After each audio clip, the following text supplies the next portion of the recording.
This is Jim Sawyer for Capitalism.org. Attorney General Eric Schneiderman calls Stephen Kroman the Bernie Madoff of landlords. And according to the New York Times, Kroman's business strategy is wrecking New York's housing policy. To see why Kroman suddenly has become so interesting, let's look first at the economics of housing. New York City is a very expensive place where poor and middle-income families are being pushed out by gentrification.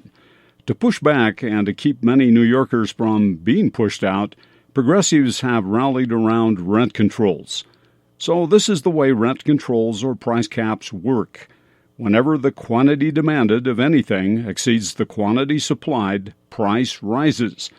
To protect tenant consumers, then, price caps may be enacted. However, at the capped price, buyers want more than suppliers are motivated to provide. Consequently, rationing emerges as a response to scarcity and often takes the form of waiting lists. If you want an apartment but can't afford the market price, then be prepared to be waitlisted. Economic conservatives argue rent controls are bad ideas then, because they distort market forces and incent landlords to reduce the number of units they offer. Therefore, they call for ending price caps and for telling poor families, if you can't afford to stay and play, then it may be time to move on. Liberals don't deny market-distorting impacts, but advocate for economic controls as the lesser of evils to protect marginalized families and to preserve economic diversity. Now back to Stephen Kroman. He bought up 140 New York apartment buildings, and then allegedly his employees forced out tenants in rent control units and re-rented to non-subsidized tenants at higher rates. So to the extent those units now rent for more, not in 1 year only but in all future years, then someone like Kroman may be able, through flipping, to improve their net worth dramatically. Definitely, it is a take-the-money-and-run strategy. Suppose some hypothetical landlord like Kroman flips a tenant-occupied building purchased for, say, $10 million with an annual cash flow from tenant rent payments of $1.5 million.